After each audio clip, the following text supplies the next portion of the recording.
But just in case. So we talk a lot about asking questions, right? The power of asking questions, knowing that we have to ask questions to get more business. But one of the things that I tend to fall into on coaching calls and trainings and things like that is I don't know what questions to ask. Okay. So here's what we're going to do today. I'm going to spend, 15 minutes or so talking about the importance and the power of asking questions and where that comes from. And then we're going to spend the bulk of the time. I've got 2 pages of questions that you can ask. Not just the pre-qualifying questions in the scripts. These are the additional little in-between questions that really get things moving to the next step. And so we're going to go through all those and kind of explain where these come into play, the benefit of using them, and so on and so forth. And then I'll share that page with you after we're done. So that way you can kind of have this printed out of what are these additional questions that I can ask. They say this, oh my gosh, I forgot to ask this question. Anyone ever been in a situation where after you got off the phone with a client or after you got off a meeting, in your head, you were like, oh my gosh, I should have asked that question? Yeah, a few of us, myself included. So, or sometimes it's like, what should I have even said? So hopefully the questions we go over later will answer some of those. Okay, so let's dive into this, but I want to spend a couple minutes here on, first of all, the power of asking questions. Okay, the benefit of asking questions, the power of asking questions before we get into the list of questions.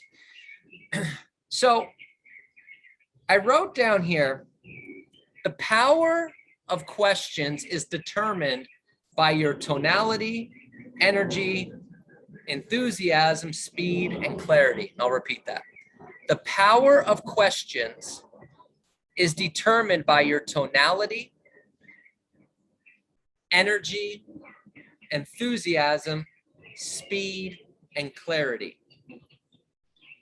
So here's what I mean by that. Sometimes we're asking questions, but we're asking questions and we don't seem to be getting the answers we want. Happened to anyone? I'm asking questions, but I'm still not getting what I want. It's the power is really those 5 things, because asking questions for the sake of asking questions will not get you any closer to a deal, will not get the customer any closer to signing. It's about, 1, your tonality. Because questions can seem very, very invasive if you don't watch your tonality. They can seem very disqualifying if you don't watch your tonality. They can seem very interrogative if you don't watch your tonality. I need a couple, if what I say makes sense, you feel comfortable and confident I can sell your home. Are you planning to list your home with me when I come out on Tuesday? Are you planning to interview another agent? Where are you moving to? How soon do you have to be there? How much do you want to list your home for? That's interrogative. Now, if I change the tonality of, okay, great. Now, are you planning to interview another agent for the job selling your home? Okay, great. How soon do you have to be there? What price do you want to list your home for? Same questions, different tonality. So the tonality of which you ask the questions is really where the power comes into play. The energy, the enthusiasm. How much do you want to list your home for? What price won't you go below? Have you ever thought about selling it yourself? And in their head, they're going, if I have to listen to you any longer, yes, I will sell it myself. Okay. The energy and enthusiasm of which you ask questions. Because here's the trick. If you don't give energy and enthusiasm, they don't think the question's very important. Because they don't think you feel that it's important. So why should they feel it's important? The energy and enthusiasm. The speed. Now, here's what I mean. Speed and clarity can kind of be lumped into one, because if you go too fast, you lose the power of the question. If you go too slow, you lose the power of the question. If what I say makes sense and you feel comfortable and confident I can sell your home, or you plan to list your home with me when I come out on Tuesday. What? I don't know. It's too fast. So you have to watch your speed. Are you asking questions too fast? More likely than not, you are, because the adrenaline's in place. The nervousness is in place. I got a hot one. Ah, phew. Turbo speed. Get through the questions. So you have to watch the speed. And then the clarity. Do they understand what you're saying? Or if you've ever seen the movie Rush Hour with Chris Tucker, do you understand the words that are coming out of my mouth? You know?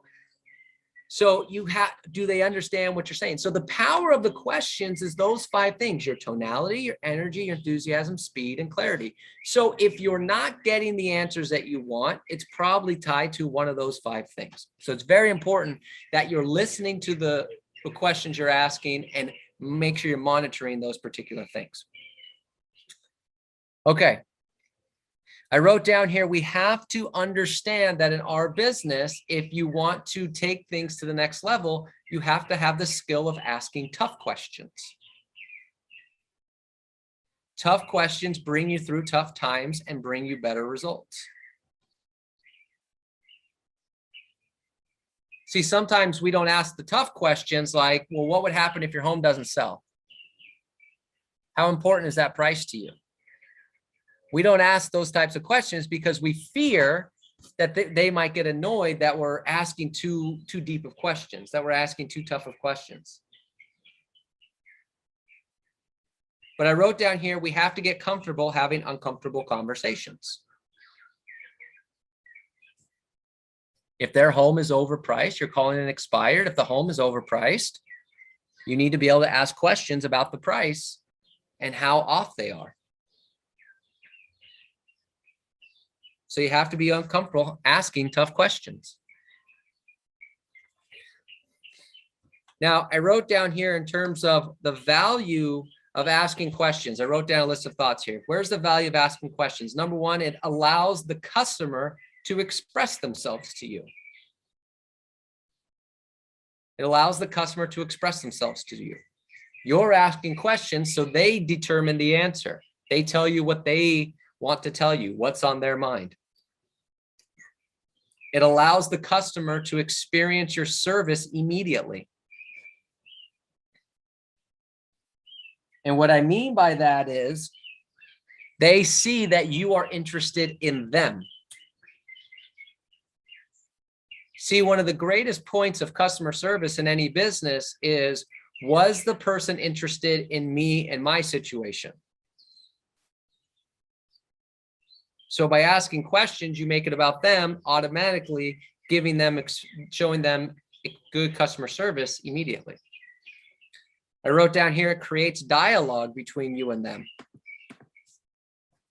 If only one person, if at the end of the conversation, you had one of those court reporters typing everything that was said, if at the end of the conversation, everything is what you said and nothing is what they said, that's no good. If you ask questions, it'll be even. This will be you, this will be them. It'll be evened out. You can't win a conversation if you are controlling all the dialogue. So it creates dialogue between you and them by asking questions. I wrote down here, you discover the customer's wants, needs, concerns, and objections. You discover the customer's wants, needs, concerns, and objections. So let me give you an example. We do this sometimes where somebody will tell me about a lead and I'll say, well, what are they doing that for? Or what's their thought process on that? And sometimes I'll get, well, I think it's because. I'm like, no. You're telling me you think it's because, just ask them. See, if we don't ask questions, we're not discovering the wants, the needs, concerns, and objections, and then we're coming up with the answers in our own mind. You should never have to come up with the answers in your own mind. You should be able to ask the customer and get the information back, because you don't know what they're thinking. Ever had a client that you knew for sure what they were thinking and then turns out they were thinking the exact opposite? Ever run into that situation? Some of you that have been in the dating world also know what that feels like. I think I've got her figured out. The next day, I don't quite have her figured out anymore. Oh yeah, just me, whatever. Whatever. Asking questions gets the wants, needs, concerns, objections. I wrote down here, allows you to get through the presentation faster. If you're asking questions, you can get through the presentation faster because you're leading it down to the path of a closing. Telling and talking makes the presentation longer.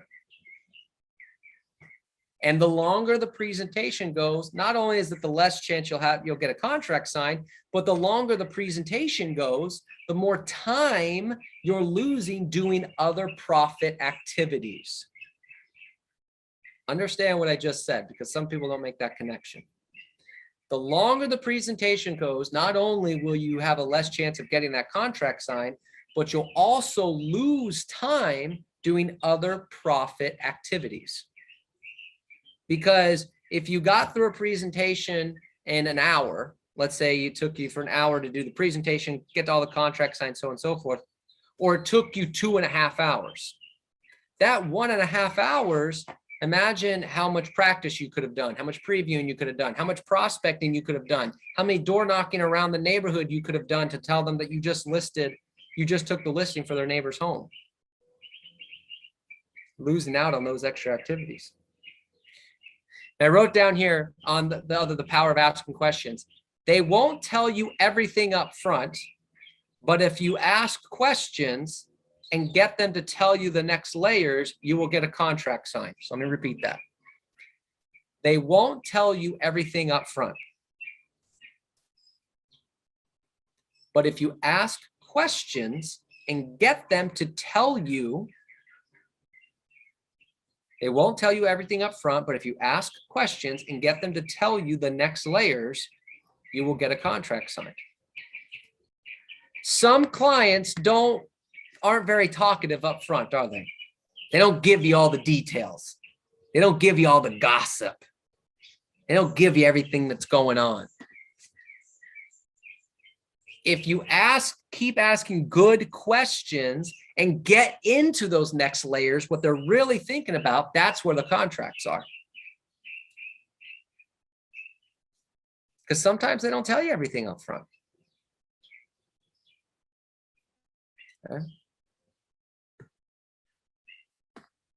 Remember, selling is not telling, selling is asking questions.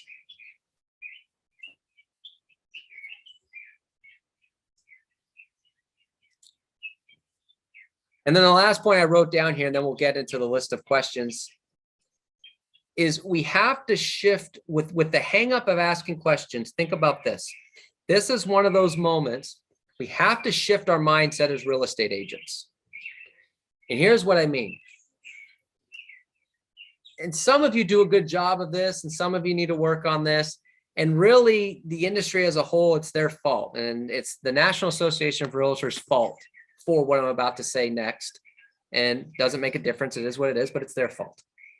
And that is, real estate agents don't always think of themselves in the highest professions, like doctors, attorneys, accountants, things like that, which makes no sense. Because you're handling their largest financial transaction. Therefore, you should be held in the same regard as the doctor who has their health, their attorney that has their freedom, the accountant that handles all their taxes and stuff like that. You should be held in that regards. But we don't hold ourselves in that regards. So therefore, we don't act sometimes the same way they would. So this is part of shifting the mindset is, do doctors ask a lot of questions before they give you a diagnosis? Ask you a ton of questions about things you might not even think that are relevant. Doctor, I hurt my elbow. Okay, great.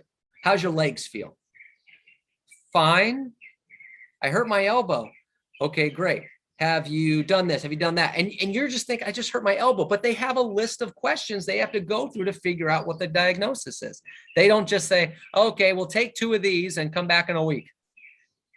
They ask a bunch of questions about everything. Attorneys ask a bunch of questions. I didn't do it. Oh, well, that's all I need to know. Let's go to trial. They don't do that. It's like, hold on. Where were you? What was this? What was that? I need to know the details before we go do anything else. They're asking a bunch of questions. Accountants, financial advisors. I want to invest $50,000. Great, give it to me, and let's just go with it.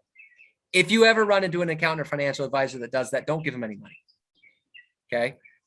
Well, let's talk about that. Do you want to be aggressive? Do you want to be a little bit conservative? Do you have any particular, like, they're asking questions before they jump to anything.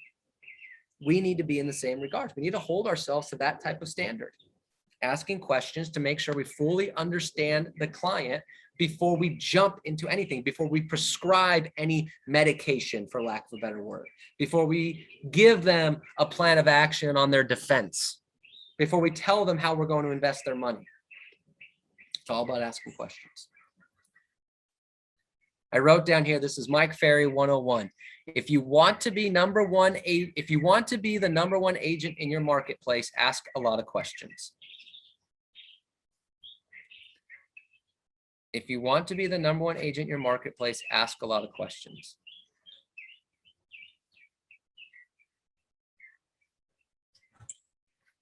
Okay, so that's kind of a brief overview of the power of asking questions. So now let's dive into questions to ask. So let me do this. I'm gonna walk through these questions. So don't take this and then just leave. Because I want to explain this to you, okay? But I just posted in the chat box the link to what I'm about to share,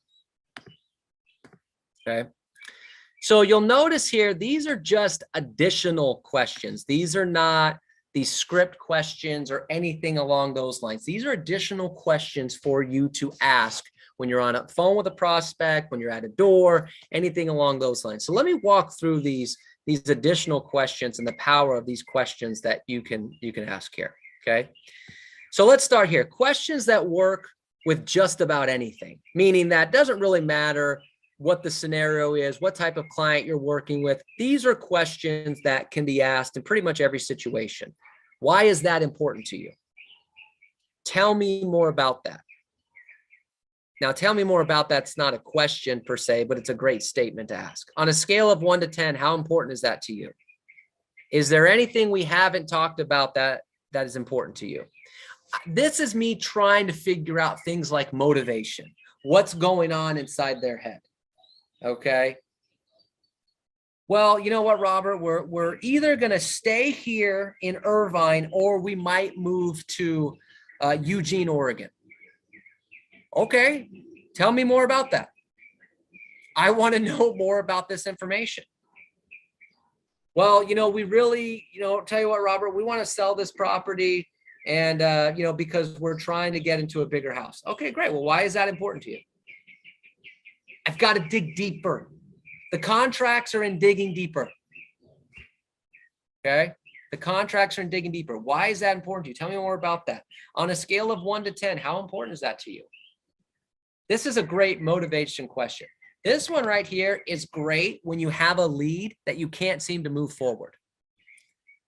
Okay. You all have them, right? We all have them. We all have leads that it's like, we think that they're a seller, they're a buyer. We can't seem to get them to move forward. Hey, you know what? Let me ask you, on a scale of 1 to 10, how important is it for you to sell your house right now? It's a 3. Okay. So now I know right away. That I'm dealing with not more motivated. Then I could even go back. Okay, tell me more about that. You said a 3. Tell me more about that. You know what I mean? So I need to find out more information. I need to dig deeper. Is there anything we haven't talked about that's important to you? Because again, we have to dig deeper. Sometimes with people, they're answering our questions, but we don't know that there's something else. Okay. Here's an example. None of the scripts ask about the importance of feng shui. None of them ask that. And yet we've all had clients that go to the property and say, this isn't feng shui, I'm not getting it. You're like, probably should have asked that. Right? Or something along those lines. Is there something that's important to you that we haven't already discussed? These questions work things. Now going down here, they give you a specific time frame. Yeah, we're looking to sell in about 6 months. What is important about that time frame? Because if they give you a specific time frame, that means they've thought this through. So there's something about it, because if they hadn't thought it through, they would be like, yeah, we're interested in selling, but we're not sure when, maybe sometime down the road. But when they're specific, 6 months, 9 months, about a year from now, when you do that, now it's like, okay, well, help me out here. What is important about that time frame? And the reason I want to know that is because maybe there's something that I can do to help them move sooner. So things like, if we could get your home sold in the next 3 months, would that work for you?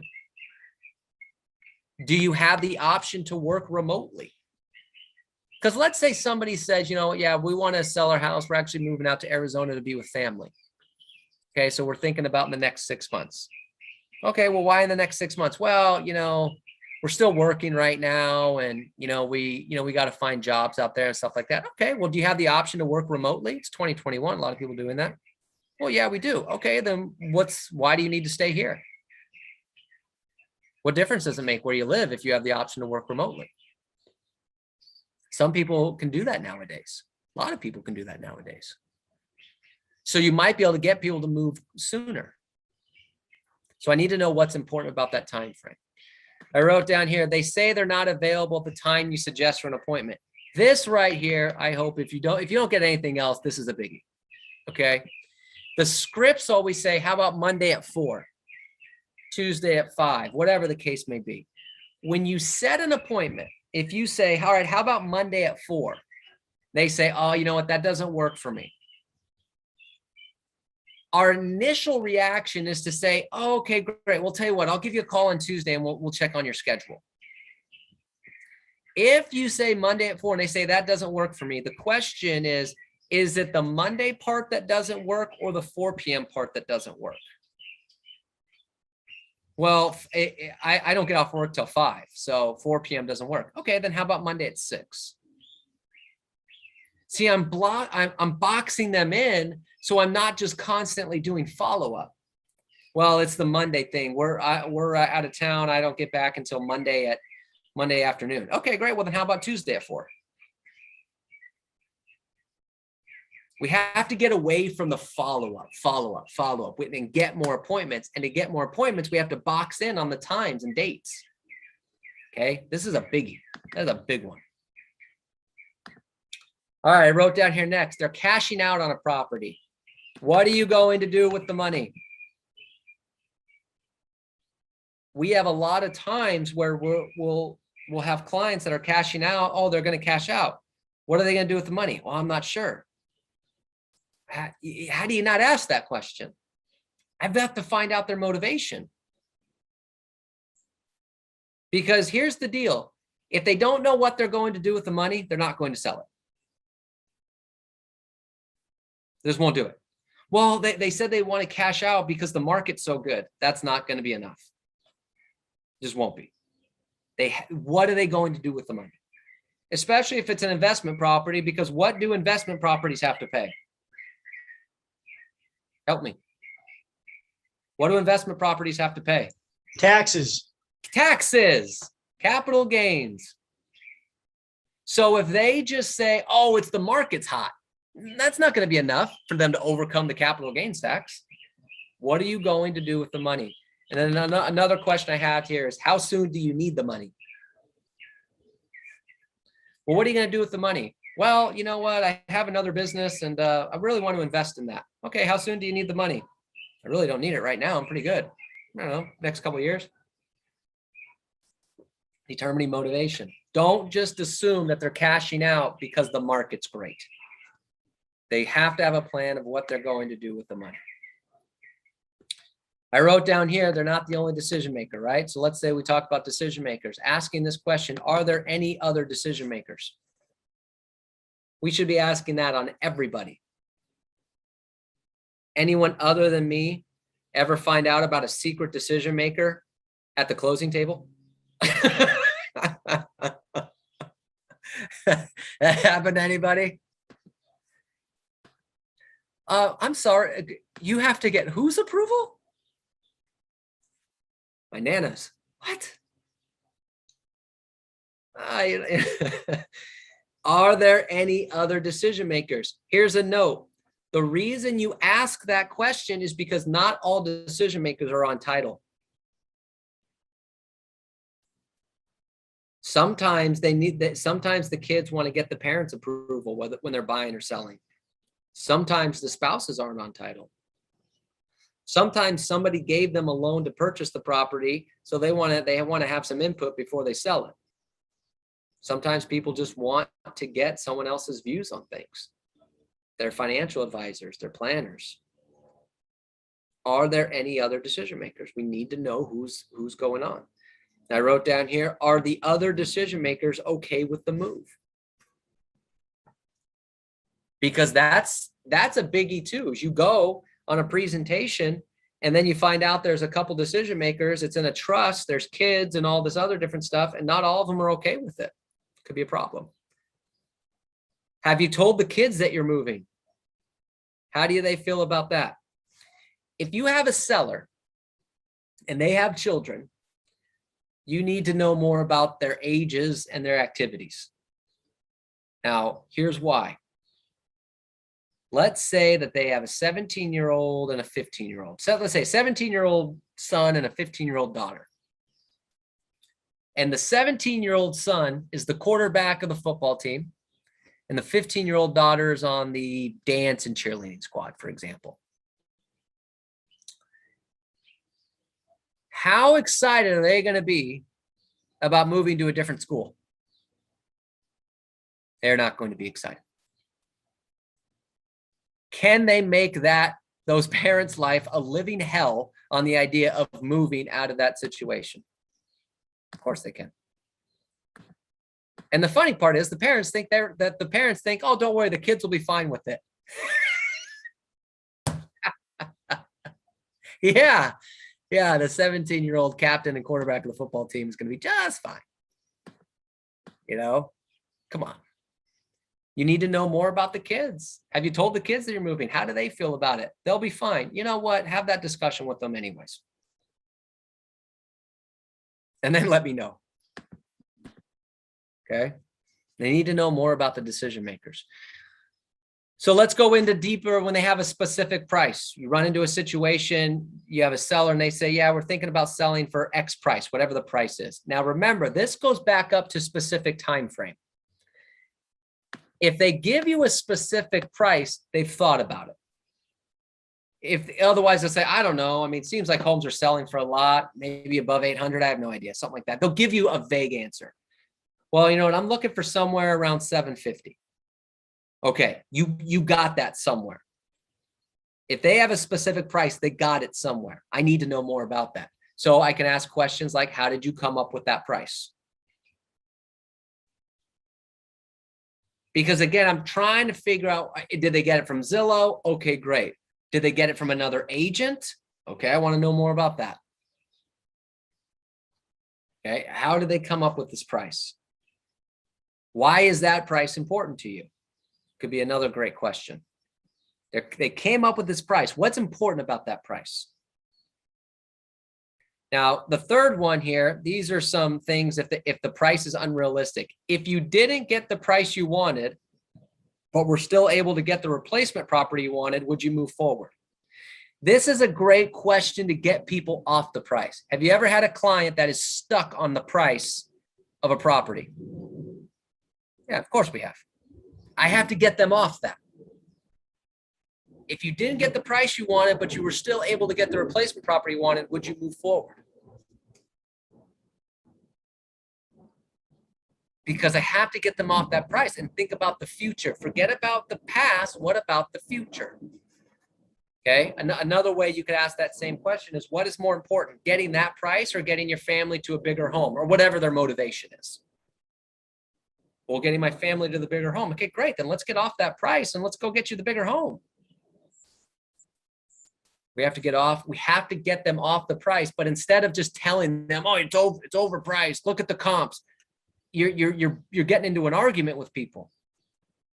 Asking questions, get them off that price and focused on the future.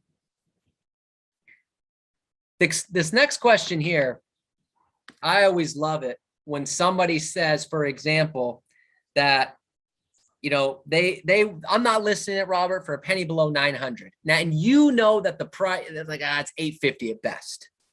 So what you want to do here is come up with a dollar amount lower than what they say they'll list it for. That's more realistic.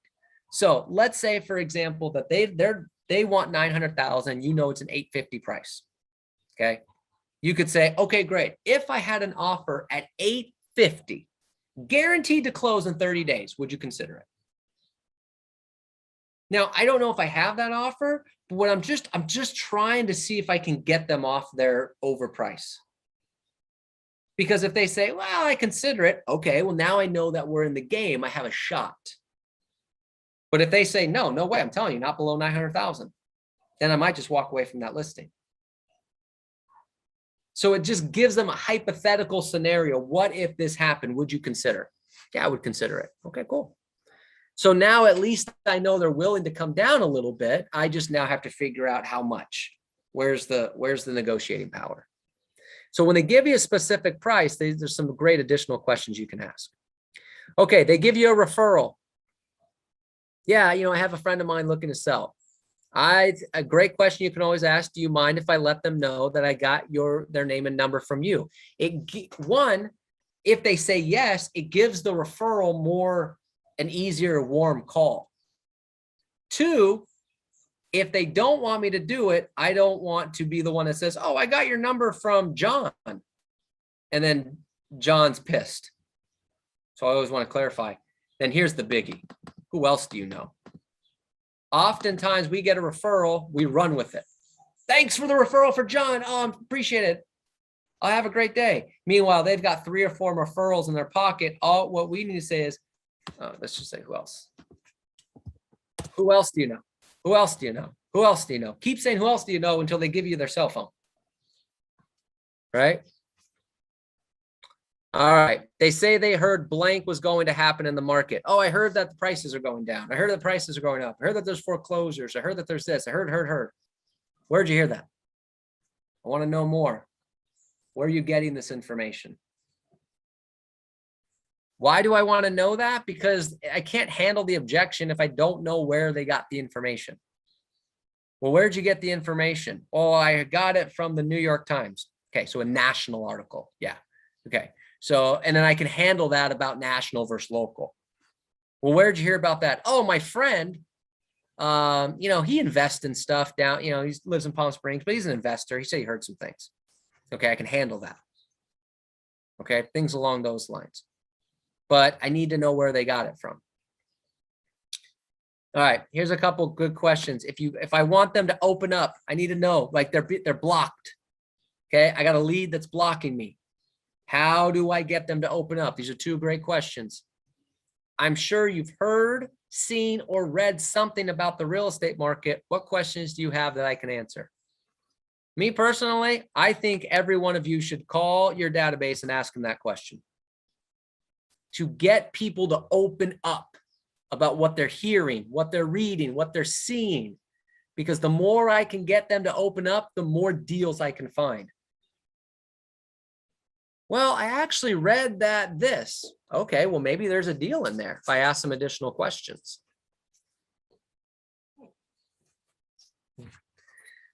Another one you can ask is, what do you need to hear or see from me in order to help you make a decision? Let's say you have a lead again that's dragging. What do you need to hear or see from me to help you make a decision? Okay, get people to open up a little bit. All right, last couple things and we'll wrap up here. Buyer says they're open to multiple cities. Well, I'm thinking about buying in Covina, West Covina, Azusa, El Monte, La Puente, and maybe even Glendora. You know, so instead of searching in 10 different cities, if each city had the same exact house for the same exact price, which one would you go with? Well, I would go with Covina. Okay, great. Then let's focus on Covina. See, what I've done is I've taken multiple cities and figured out which one's their favorite. So instead of me searching all over the place, I can narrow it down to the city they like the most and try to find something in that city.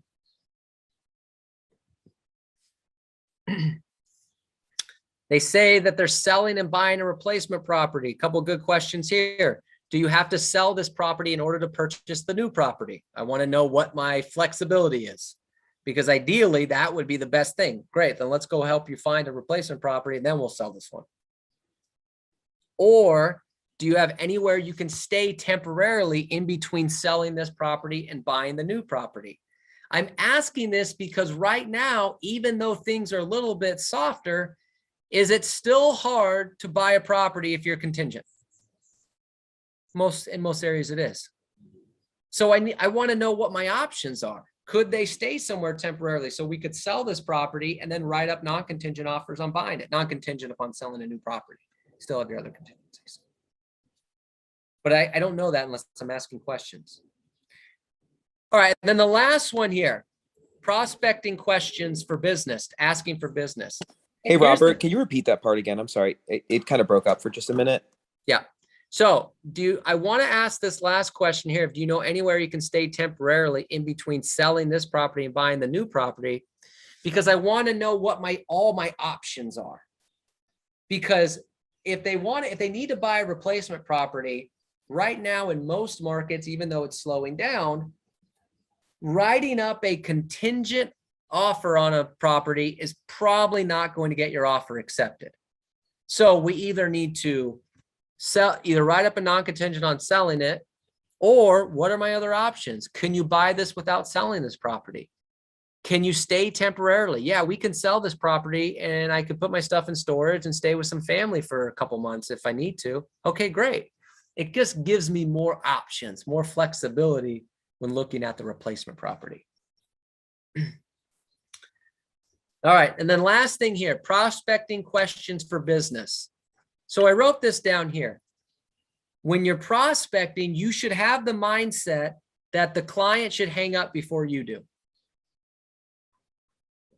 The client should hang up before you do. And here's what I mean by that. So we do a just listed script, for example. Who do you know that wants to move into the area? Nobody. Okay, great. What about you? No, I'm good. And then we say, okay, thanks. And we hang up, or we ask, who do you know that wants to take advantage of this marketplace? I don't know anyone. Oh, okay, great. We ask 1, 2 questions, and then we hang up. We should have the mentality that if they're going to stay on the phone, we have tons of stuff we can ask them to try to find a deal. They should hang up before we do. So, well, what can I ask them? Well, look at all these different things. Who do you know that might want to move into this area? Who do you know that is thinking about selling their property? Who do you know that is renting that I can talk to about purchasing a home? Yeah, Robert, that's a first-time buyer. I get it. I'm trying to find you a deal. I'm sorry. Who do you know that owns rental properties that I can talk to? Well, why is that important? Well, because they might be looking to cash out or exchange it for units. Who do you know that owns a condo that I can talk to? Why is that important? Well, we talk about condos all the time. They might be looking to sell and move into a single-family residence. Who do you know that's retired or retiring? Why is that important? Well, they might want to downsize. Who do you know that is pregnant or planning to grow their family? Why is that important? They might need to upgrade. What about you? Have you considered taking advantage of this market and selling your home? Have you considered buying a second home or an investment property? Do you own any other properties? If they say yes, have you considered cashing out on any of those properties or exchanging them for units? Worst case scenario, I can always say one of the things I do for other people in your neighborhood is keep them updated on the market every couple months, even if they're not interested in selling. Would you like me to do the same thing for you? So this is what Jack was talking about earlier when he said, hey, thanks for reminding me on these questions, because I went over some of these with him on Friday. He said he got a couple leads out of it. Because we go with are you thinking about taking advantage of this great market? Nope. And then we're off. And there's all these other ways we can try to find a deal. Very rarely does someone just say, yeah, I'm ready. We have to ask for it. We have to dig for it. Well, actually, I do have a couple friends that own some condos. I mean, I guess you can call them. Great. I have no idea if they're looking to sell, but I have a call to make. They should hang up before you do. There's all these different ways you can try to find a deal when you're talking to somebody. So the question I get is, well, aren't these a lot of questions? You know, how many questions is too many questions? Well, here's the thing. If they're willing to stay on the phone with you, keep asking. Because the ones that don't want to stay on the phone with you, well, get off the phone. Don't get off the phone. I gotta go. I got things to do. But if they're gonna keep letting you go, just keep asking. Keep asking. You never know. Questions on any of this stuff? Yeah, this is used for anybody that you get on the phone, Yeah, sure. whether it's cold call, somebody Cold you call, know. just listed, just sold, expired. You know, see, we call expireds, for example, and they say they're not interested in selling, so we give up. Okay, well, just because they don't want to sell their property anymore, who do you know that might want to move in this area? Who do you know that might want to sell their property? I'll just keep asking them. I'll ask anybody. Database, I can do the same thing. Now you might say, well, I don't want to, this would irritate my database. Some of them it might. No, if you have a database person that's a driver and you know that they don't want to go through this, ask them a couple questions. Who do you know wants to move into the area, so on and so forth. But you also have people in your database that just love chatting, that would love to just go through all this. So keep asking. Again, people will, if they want to get off the phone, you call it just listed or just sold. If they want to get off the phone, they'll get off the phone. But if they're going to let me go through all these options, I'm going to keep going. Okay. I'm going to keep going because I don't know who they know or where I can find a deal. Because here's the other problem. Here's the other problem. Sometimes when we ask too vague of questions, it's impossible to think of an answer. Here's the best example I know. Has anyone ever been in a situation where they say, hey, where do you want to go to dinner? And even though you've been to 1,000 restaurants, you can't think of one because it's just too vague. You're like, I don't even know. But if somebody said, hey, you know what? I'm really craving barbecue tonight. Where should we go get barbecue? You're like, oh yeah, this place, because it was so specific. So sometimes when we just use the, who do you know that wants to buy or sell? It's like, it's too vague. I don't know. It's too much. Who do you know that wants to take advantage of this great market? It's too much. So I can narrow it down more specifically, the better chances I can to find a deal. And make a list of all these questions. Well, I shared this list in the chat box. Oh, sweet. Robert, this is gold. I did the Thank best you. I could. I needed to start October with gold. This is gold. Thank you. Welcome. Yes, I agree. Thank you. You're welcome. I did this again because we run into this a lot of, now I have the advantage of I'm not in the mix. So I can always, the benefit of being a coach is that I can hear about it and then say, well, why didn't you say this? What about this? What about this? But it's better if we know, if we have some of this in front of you to say, bam, I can keep going. You know, tell me more about that. How soon do you need to be there? What are you going to do with the money? Are there any other decision makers? It's these little in-between questions that are just outside of the scripts that really can get you from A to B. So hopefully there's something that is valuable. Hey, Robert, Yes. now that we know that for somehow the rates start going up a little bit, that can be also if somebody asks you if it is a good time to buy or not, right? Yeah. Yeah. Well, no. And then we could get into some I was going to do that, Michael. I was going to write the objection. I was going to go through some objection handlers on foreclosures and things like that. Cause I wrote one out the other day for foreclosures. Somebody asked. But yeah, if they say, well, you know, I heard that rates were going up. Great. Where did you hear that? It's obviously a question I want to know. Well, I heard that on the, you know, some stock report that rates are going to go up. Should I buy right now? You know, and the question is really is, well, possibly, why do you want to buy? Why is that important to you? You know, what, I mean, and my thought is always that I would always tell people is that it's really not about the rates. It's about, can you buy and why are you buying? Because if the rates were 5%, 6%, which is amazing that we would think that that's high for anyone who's been around for a little bit of time, you know, that's still incredibly low. But if the rates were 6%, if you could still buy real estate, I would recommend you to buy real estate. So sometimes, that's part of that objection handler is getting people off the rates. Why do you want to buy and can you buy it? Let me tell you something. If I have a chance and I'm working towards it and we're getting closer and closer by the day to buy that super big house at the Pacific Palisades, I don't really care what the interest rate is. So it all depends on why do you want to buy and can you afford to buy it? Then it's always a good time to buy real estate. Generally speaking. But yes, 100%.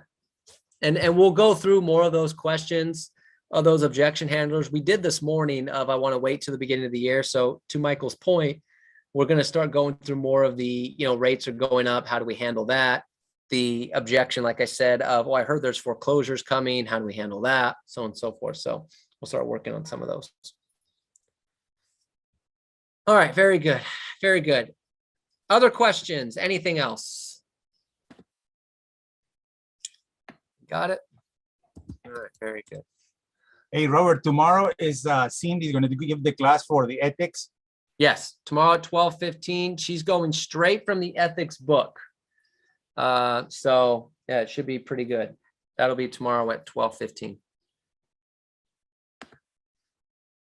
All right, everybody. Good job. So remember, before you go, 3:30 today, Cindy has a class at